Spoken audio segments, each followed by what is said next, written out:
আসসালামু আলাইকুম। অটোমেশন ল্যাবের পক্ষ থেকে আপনাদের স্বাগতম। আজকে আমরা নতুন আরেকটা ভিডিও নিয়ে আপনাদের মাঝে উপস্থিত। তো আপনারা নিশ্চয়ই দেখে বুঝতে পারতেছেন যে একটা লাইটকে আমরা কিভাবে দুই জায়গা থেকে নিয়ন্ত্রণ করতে পারবো। আমরা দুইটা সুইচ আলাদা আলাদা জায়গায় ইউজ করব, কিন্তু আমাদের লাইট একটাই হচ্ছে অন করব আর কি। যে কোনো জায়গা থেকে আমরা এটা অন অফ করতে পারবো।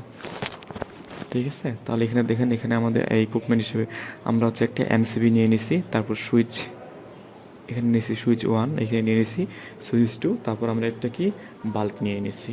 তো এই সুইচটা যখন আমরা প্রেস করবো তখন আমাদের এই বাল্বটা চলবে, এই সুইচটা যখন আমরা প্রেস করবো তখন আমাদের এই বাল্বটাই চলবে।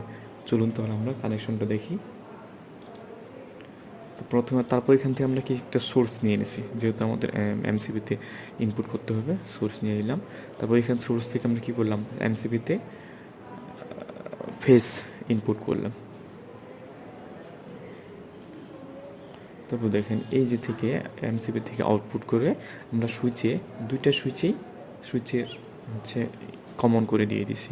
দেখেন এখান থেকে এই প্রথম দ্বিতীয় সুইচে, এখান থেকে প্রথম সুইচে। দেখেন পরে যে এই যে আউটপুট প্রান্ত সুইচের, এই দুইটা আউটপুট প্রান্ত আমরা কি করছি, একসাথে শর্ট করে কমন করে দিয়ে দিছি। ঠিক আছে, এইখান থেকে আমরা একটা তার বের করি, দুইটাই আমরা কমন করে একটা জয়েন্ট নিয়ে আমরা বাল্বের এক প্রান্তে সংযোগ করলাম। তাহলে আমার আসলে কি সোর্স থেকে আসবে, সোর্স থেকে আউটপুট করলাম, আউটপুট থেকে আমাদের যে সুইচ দুইটা আছে সুইচ দুইটাতে ইনপুট করলাম, সুইচ দুইটা আউটপুট দুইটা শর্ট করে একটা তার আমরা বাল্বে দিয়ে দিলাম। যেহেতু আমরা সুইচিং করব ফেজ দিয়ে, আর নিউট্রালটা আমরা কি করব, সরাসরি আমরা যে নিউট্রালটা আছে নিউট্রালটা সরাসরি আমাদের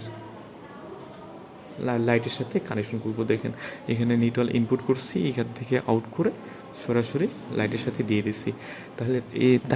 তাহলে কি হলো যে আমরা যে কোনো জায়গা থেকে, আমাদের দুইটা জায়গা, যে সুইচ 1 একটা জায়গায় আছে, সুইচ 2 একটা জায়গায় আছে, যে কোনো দুইটা জায়গা থেকে আমরা আমাদের লাইটটাকে কন্ট্রোল করতে পারবো। এরকম পর্যায়ক্রমে আমরা চাইলে শুধু দুইটা লাইট না, কয়েকটা সুইচের মাধ্যমে আমরা কন্ট্রোল করতে পারবো। তো আজকে এই পর্যন্তই। আমাদের ভিডিও যদি ভালো লাগে তাহলে লাইক, শেয়ার, কমেন্ট করবেন। আশা করি পাশে থাকবেন। আসসালামু আলাইকুম।